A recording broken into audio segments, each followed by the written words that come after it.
My name is Kelsey Weitzel, and I'm an assistant extension professor for the University of Missouri Extension. And I work a lot with our physical activity and fall prevention programs across the state.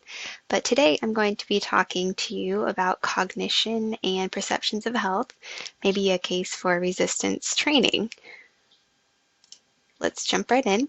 So some of the topics that we'll be talking about today are the physical activity recommendations, current activity levels for adults across the United States, exercise and the brain, and some of the evidence behind how exercise can boost the brain, and perceptions of health, solutions for activity engagement, and then we'll end with our summary.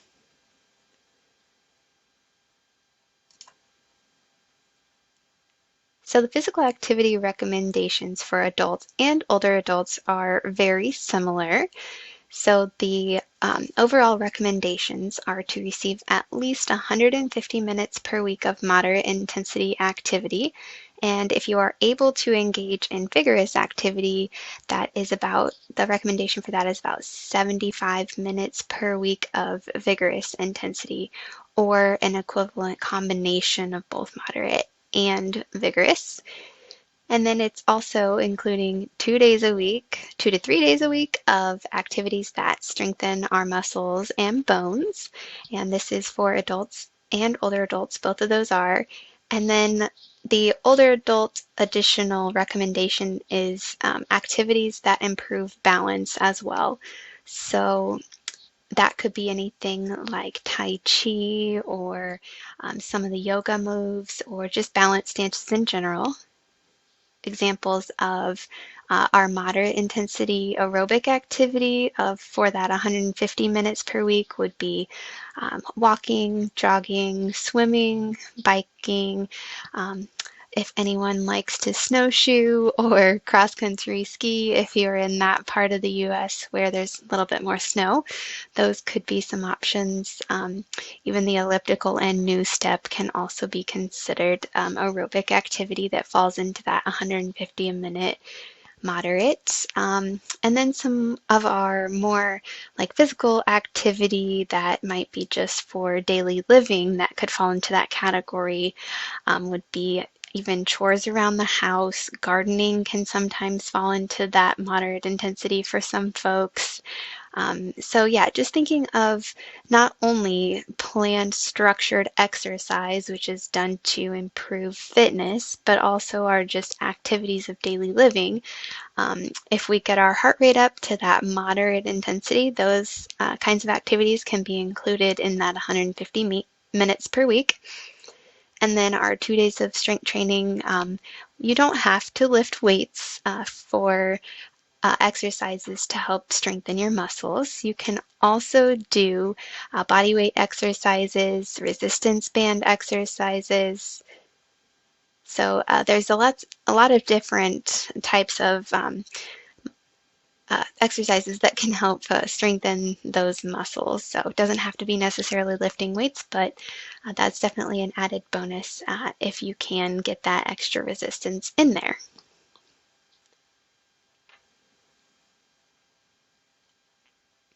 So now that we know the physical activity recommendations for our adults, let's look at what we're actually doing in the US in terms of meeting these guidelines. Graph from the Department of Health and Human Services, and this is actually looking at only the percentage of folks exercising only 30 minutes 3 times a week or more. And so 3 times a week at 30 minutes doesn't even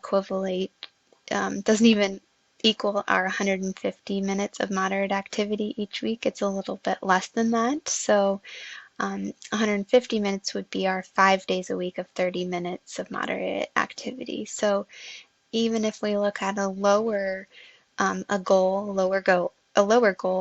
we aren't even meeting those guidelines for our aerobic type of activity. And so, as you can see here, it looks like around 55% of adults are meeting that lower goal, but there is a little bit of work to do there, especially if we're trying to get to that the minimum recommendation for just health, which is 150 minutes.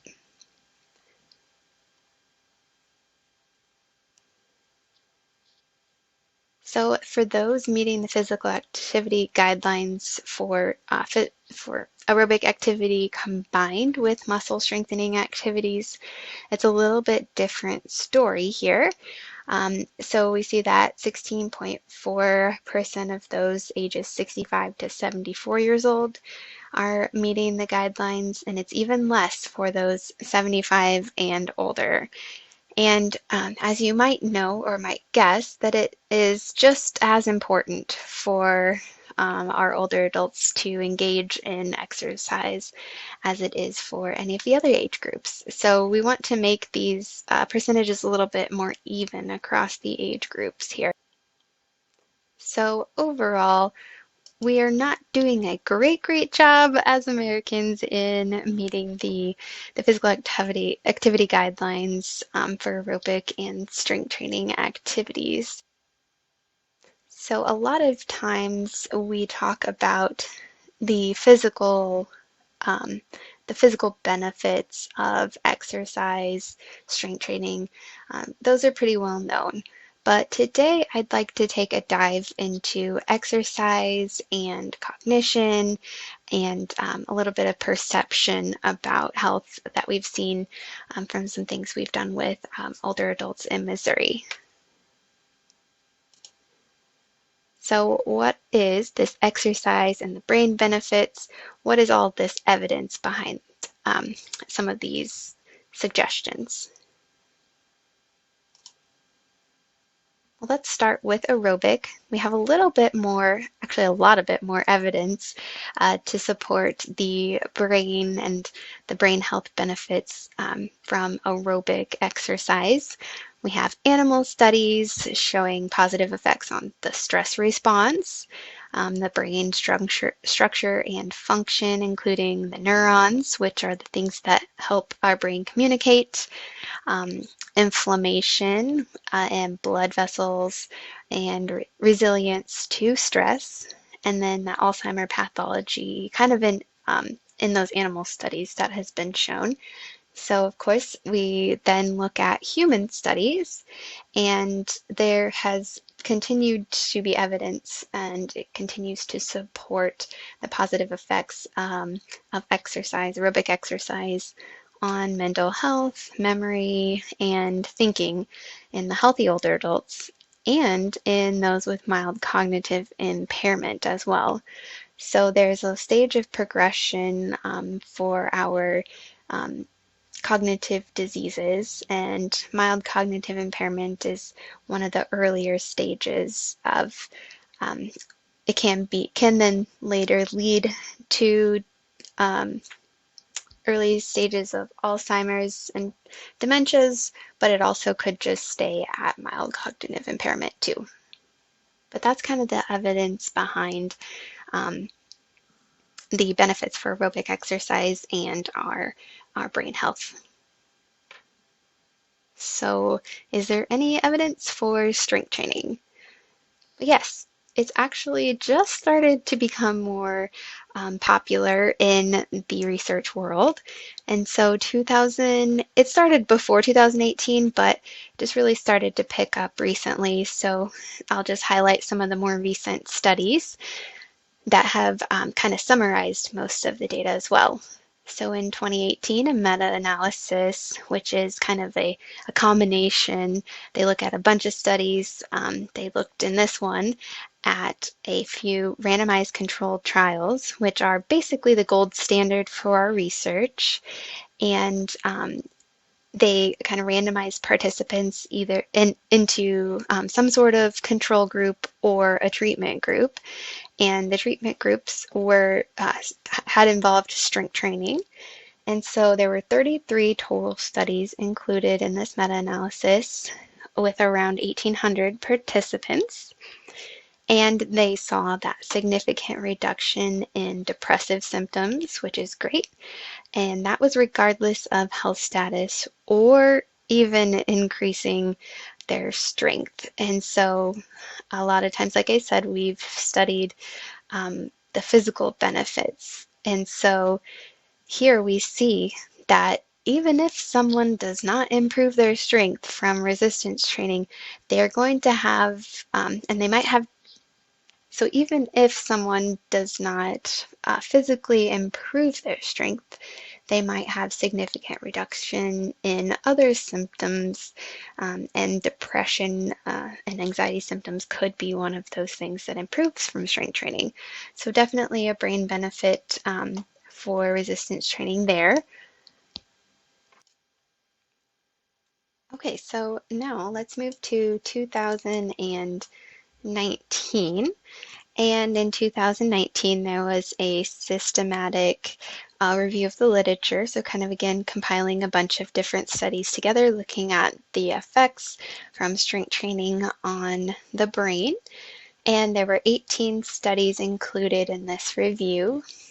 And they found that resistance training actually evoked some of those functional brain changes. So the frontal lobe, if you can see here in this picture here, um, there was improvement there in executive function. And so executive function is really some of these higher level cognitive skills you use to really control and coordinate other cognitive abilities and behaviors. So it's really what helps you get things done. And so that frontal lobe improvement was here, and kind of that executive function improvement, just to get everything done and to be able to coordinate all of the things well. And then there was also an improvement in white matter atrophy. And so that means there was less of that white matter in the brain dying off. And once it dies off, you cannot get it back. And so we do want to decrease that rate of atrophy in the brain. And so that white matter really functions to help with learning, all over brain functions, kind of helps coordinate and communicate really between the different brain regions that are up here. So that white matter's in there to help kind of connect all of these and to serve as that communication pathway between all of these different brain regions. So the conclusion though from this one too was that this was relatively small number of studies, so we might need a little bit more supporting evidence in terms of the specifics on this frontal lobe improvement and executive function improvement. But really promising study showing the compilation of a few of them that did have this improvement in the white matter and executive function. So then in 2020, through the University of Sydney, Australia, there was another meta-analysis of some randomized controlled trials. And for this one, they had said that it was for the first time an intervention that lifting weights had been able to slow and even halt degeneration over a long period of time in brain areas that are really vulnerable to Alzheimer's disease. So this one looked more specifically at a disease state of the brain. And so there were, the intervention included 6 months of strength training or lifting weights, and they found that it promoted better cognition in those with that mild cognitive impairment, MCI, that I touched on earlier. So more of that earlier stage. It can be an earlier stage of Alzheimer's disease. And again, I said earlier that it could just always, you could just stay in that mild cognitive impairment state for the rest of your life if you are diagnosed with that, or it could also kind of progress later to Alzheimer's. But again, a really good positive finding that it promotes better cognition in those with that impairment. And they found also that strength training can help protect some of the brain areas that are especially vulnerable to the Alzheimer's disease up to 1 year after the strength training. So these people were not only in the 6 month strength training program, they were also followed for up to 1 year. And so those benefits were found to be a little bit more long-term as well. And a lot of times our studies do lack long-term follow-up. So this was really, really great to see that they also kind of looked at studies that had that follow-up and what was the benefit a little bit more long-term than just that participation in the short term. And 6 months really actually isn't, it's a little bit more long term than a lot of other studies or a lot of other programs as well. And so that's also something to kind of keep in mind as well, that a lot of programs are a little bit shorter than 6 months. So it's also something just to keep in mind that that was the time frame for this. And then they also concluded with more studies are needed to determine these long-term effects. So you can kind of see the progression of studies in just the last few years even, and how they have kind of gone from our animal models in our aerobic studies and then gone to humans. And then people started looking into strength training and the benefits of strength training for our brain. But again, this is a lot of new research, and so stay tuned because I know a lot more will be coming out here in the future. But we'll talk about a few other things here in terms of what I have done specifically with a team in Missouri with our Stay Strong, Stay Healthy program, which is a strength training program for our older adults that's offered through Extension.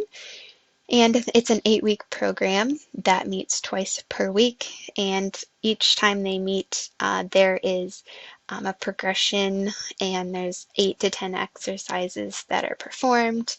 And it kind of progresses through that 8 weeks to encourage that challenge. And then also they are encouraged to do a third day of strength training at home, even if they don't have weights or hand weights or ankle weights at their house. There is also, like I said, benefits to just using your body as a weight for strength training. So there's definitely benefits to just lifting your own body weight, because there is weight in our arms and in our body itself, so that can provide some resistance. So the research that I'm going to be talking about here on the next couple slides was looking into if the Stay Strong, Stay Healthy program participants improve their self-perceptions of physical and mental health. So we know also that we can measure some things on paper, but it's also important to kind of gauge the participants' perception of if they've improved or if they feel stronger, if they even notice it in their daily lives. Because overall, in terms of quality of life and everything, if we're not making a difference in their brains, and if we're not helping them realize that things are easier, or and they don't perceive that they're able to do things with more ease or anything like that, or if perceiving that general health has not improved, then really doesn't seem like we have done a great job. So we wanted to kind of test that out in research. And then the second question was, are changes in perception kind of age dependent? So that was just kind of a secondary question through this research. So let's go through some of the results. So let's look at perceived general health first. So for this question, we asked if they perceived that how they perceived their general health, and they could rate it on a scale of 1 to 5, and 1 being the worst and all the way up to excellent. And so we saw that there was a significant improvement in scores from pre to post after comparing these statistically. So in this study too, there were 488 participants total. And then so in participants in both age groups, we kind of separated them out into two different age groups of the younger older adults and our older adults. And both age groups reported significant improvements in that overall health from pre to post program. And so that was really great to see. We are actually indeed affecting their perception of general health. And next, we had their perception and their ability to engage in physical activity.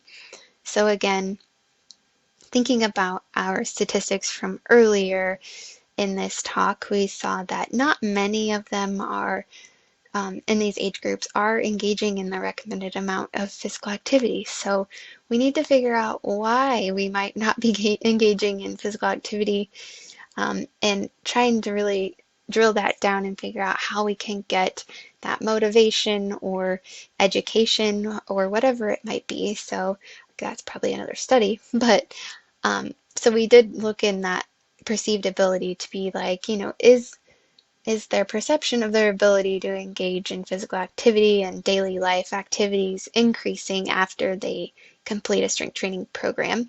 Again, scores ranging from about 1 to 5, and then the top score being their perception of their ability to engage being a great deal. So the scores changed significantly from pre to post, and then also we looked at 3-month follow-up data, and scores again improved even from the post program over into the 3-month time frame in their perception of their ability to engage in that physical activity. So overall, after taking part in the strength training program, their perception of their ability to engage in other activities outside of the class and outside of strength training just kept increasing. And so that's also important when we think about quality of life and independent living, because our older adults, physical activity might be just gardening and doing activities of daily living like cleaning their house. So it's important, it'll be important to them, and also kind of trying to think about that independent living and engaging in activities and being perceiving that you're still able to do those kinds of things is really important for that independent living. So next, we looked at resistance training frequency. And so like we saw earlier in the slides, very minimal of the folks were participating in that resistance training before the program. And then obviously, if you participate in the strength training program that meets twice a week, you're probably going to significantly improve that participation, especially if you pay for the program, you're probably going to come and participate. So we did see that increase, which is what we would expect. But then the great finding was that there was no change in the 3-month follow-up. So they continued to actually participate in the strength training exercises even after the 8-week program had ended. So didn't see it increase, but we also didn't see the resistance training frequency go down. So it looks like there was some sort of motivation for continued engagement even after the 8-week strength training program ended. So some good news there. And for real life, we do see these participants love to come back and keep doing the program over and over again, whether it be with a lead instructor or even with just their community group. They continue to meet on their own maybe, or even they could even join a virtual class as well. So we've seen different combinations of scenarios where folks are continuing on because they have seen the benefits, and we see that they perceive themselves as being healthier overall and able to do more activities. And so they do seem to like to continue participating. We've seen that in real life as well. So that encouraged us also to not only have a level 1 for Stay Strong, Stay Healthy, but there's also a level 2. And that program is a little bit different than 1 in terms of exercises, but also encouraging our folks to move to and from the floor, because we also know that it gets a little bit harder to do that as we get older. And it also is um, a life skill for, remaining independent. If you have to do any type of home repairs or things along those lines, play with the grandkids, you're getting on and off the floor probably. So it's one of those skills that you might not think of as being important, but it really is something that our older adults like to continue to do as they get older.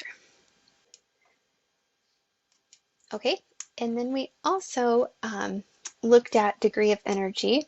And so this can be a few different things, but this is another perception of how they felt that their degree of energy changed after the program and after participating in strength training. And so again, our Likert scales ran from 1 all the way up to 4, 4 being that they felt like they had enough energy to complete their daily tasks most of the time. And there was a significant improvement again from pre to post. They reported that that energy was more after they were engaging in strength training. And that was also, again, maintained at the 3-month follow-up survey. And so we saw that it didn't increase, but also did not change in terms of decreasing.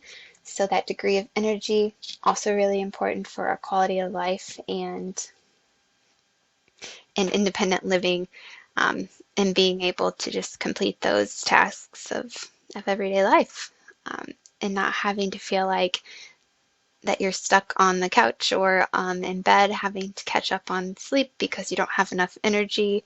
So that strength training looked like it gave that gave them that energy, and they perceived that they were having that energy most of the time. So then our last one here related to perceptions and also the brain was this question of feeling downhearted or blue.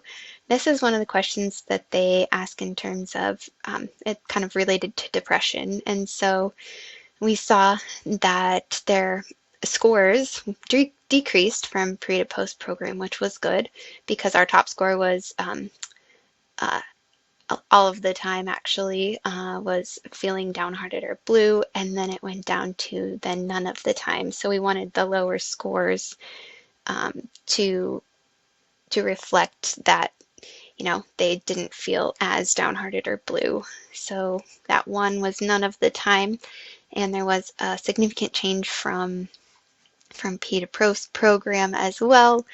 And the 3-month follow-up wasn't exactly the same as the others where it was maintained, but there wasn't too much of a change as well. So there could be some more research to look into that feeling downhearted or blue type of question and seeing more of those depressive symptoms. But again, in that study that we saw earlier, there was a significant effect for strength training on depression symptoms, and so this kind of mirrored that as well.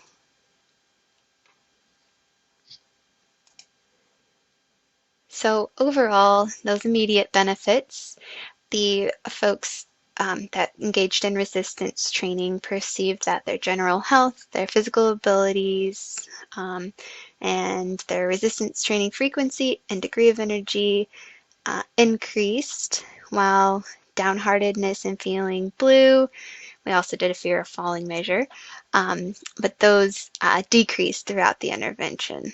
And so we saw really great results from this study. And then even with the follow-up, most of these improvements were maintained as of 3 months after the program had ended. And so, and we had that second aim of looking at the age groups, whether it be the younger older adults or the older adults, and there was no real significant difference between those groups. The conclusion from this was that participating in an 8-week community-based exercise strength training program can inspire that independent resistance training because we saw that it was maintained at that 3-month follow-up, and it can really elicit those positive perceptions of health, really changing our mindset.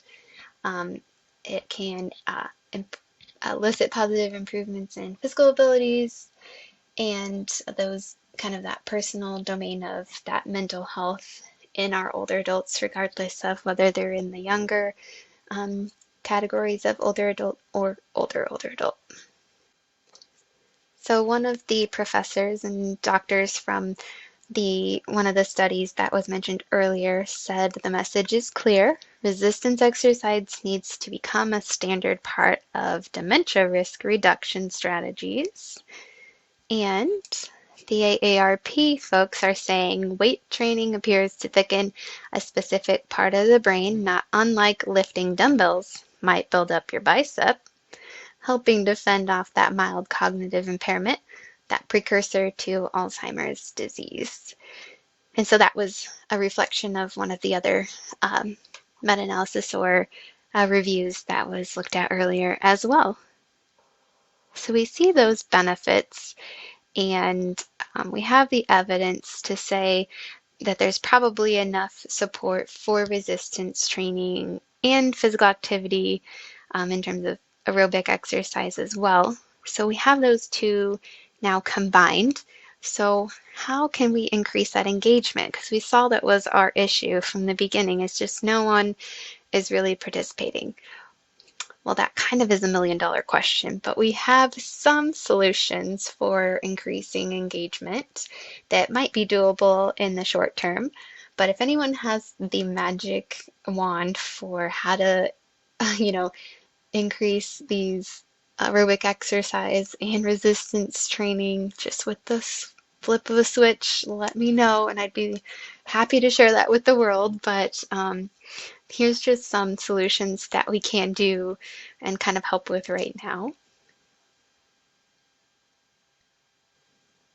So the American College of Sports Medicine has an initiative called Exercises Medicine, and they have worked with a group of experts, and there's a committee that works with a group of experts to come up with certain recommendations.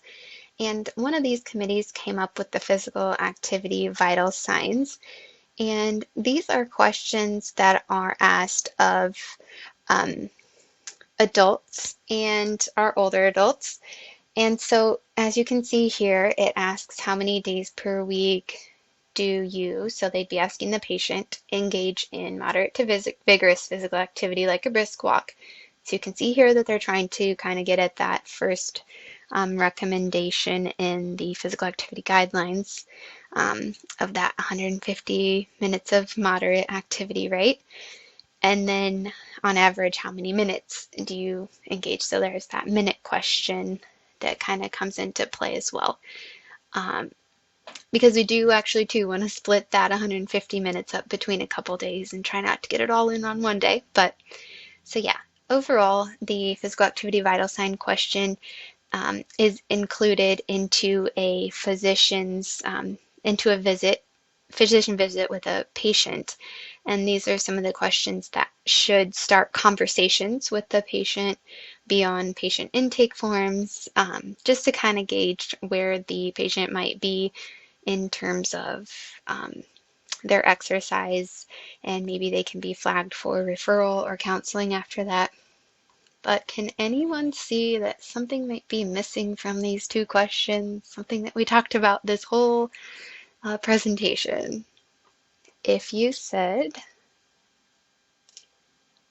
resistance or strength training, you are definitely right.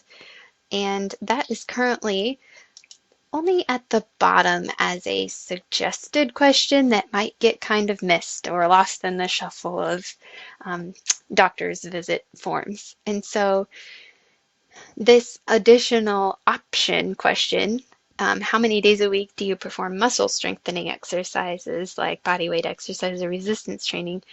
And it has the question, but it's really hidden on there.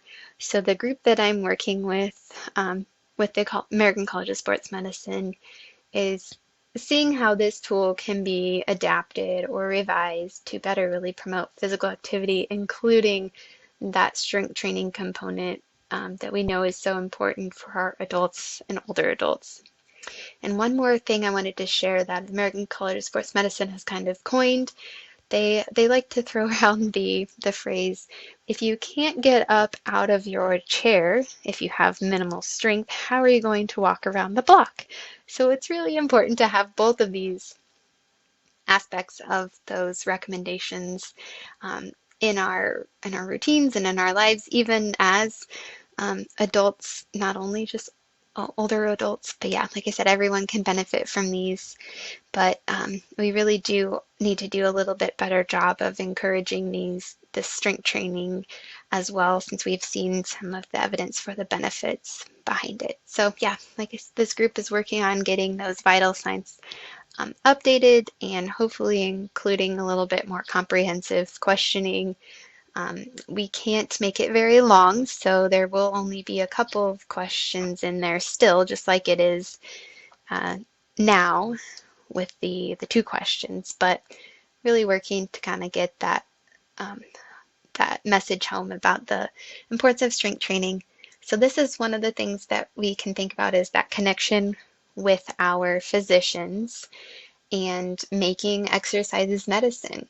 So a lot of times in our in our communities, we have promoted physician referral slips for exercise programming, and so that can be really beneficial to kind of help bridge that gap between the clinic and then also kind of our community-based exercise programs, which I will talk about here next.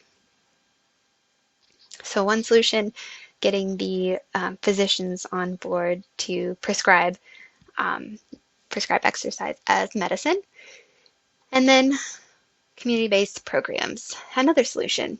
So Extension, as you know or may not know, offers a lot of different physical activity programs, but also programs that are beneficial for your brain.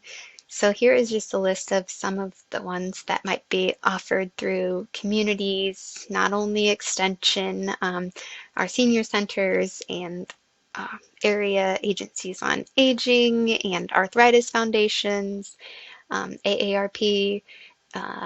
There's also Silver Sneakers in our local communities, but a lot of different programs are offered at the community level.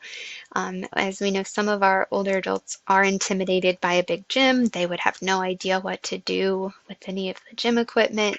So really getting them connected with some of our more community-based programs might be more of their style or more of their speed. They might feel more comfortable coming to something in their church rather than a big corporate gym. So those are some of our programs to think about, community-based programming and resources. So not only exercise programs, but there's also, you know, like I said, the mental health, quality of life, and like boosting your brain type classes as well. But those are important because a new initiative from the National Council on Aging is, so solution name number 3, is really to make this more a continuum of care and a continuum of programs. So really connecting, like I said, those physicians, those healthcare providers that into those community-based resources and programs, making that continuum of care. So it doesn't just stop in the doctor's office. Healthcare. It can go out into the communities, making that full circle so that we really make an impact for our older adults. And then the continuum of programs is an interesting idea as well.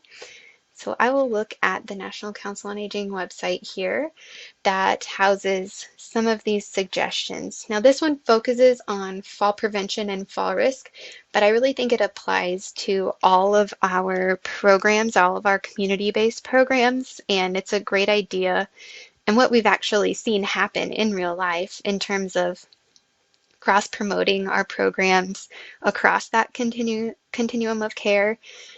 So I'll show you what that means. So for example, those with chronic conditions, and again, like I said, it has some fall risk stuff on here, but just chronic conditions and maybe heart disease, you kind of have to know and encourage the link between all of the different diseases um, and different things that it could lead to, different things like low strength, low mobility. So they're all really interrelated.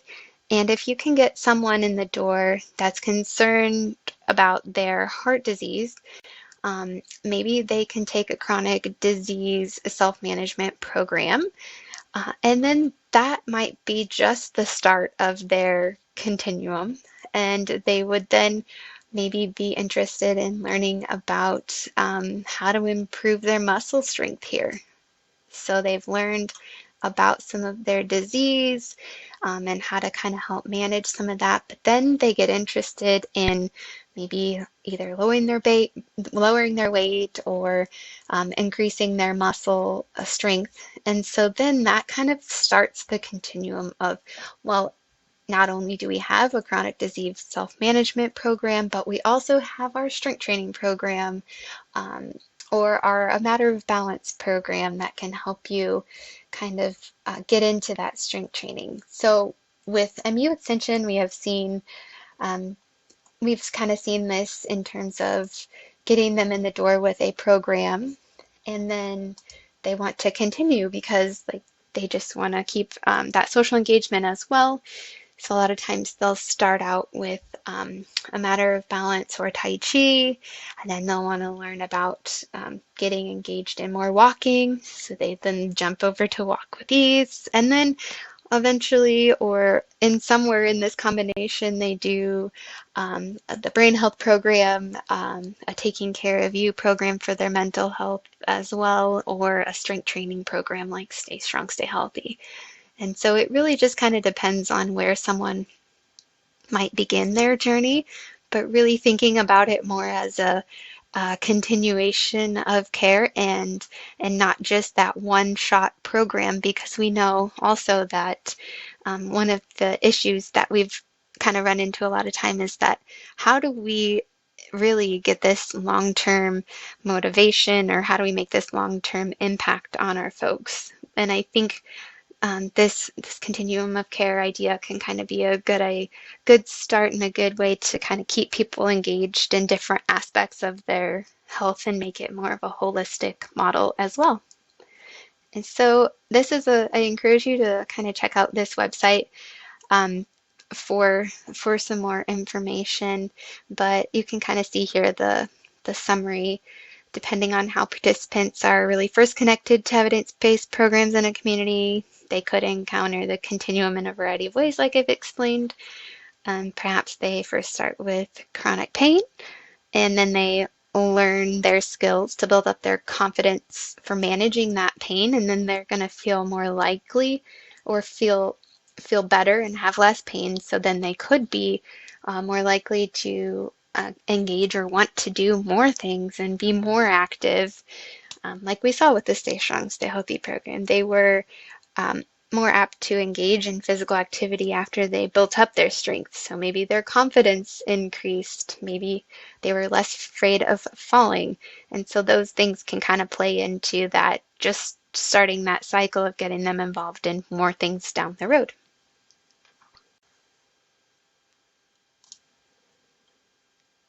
All right. So in summary, exercise is good for the brain and perceptions of overall health, even in the absence of significant fitness improvements. So like we said, you might not even see any gains in strength, but there could be those cognitive benefits, and so it's not a lost cause. Exercise, both aerobic and resistance training, and with the balance in there as well, that's always important. We don't want to forget that. Should be key components of a healthy aging plan, and really thinking about that continuum of care for that solution could be a good way to go. So thank you all very much for listening in today. Again, my name is Kelsey Weitzel. If you have any questions, please feel free to email me at the email listed on the screen. Thank you.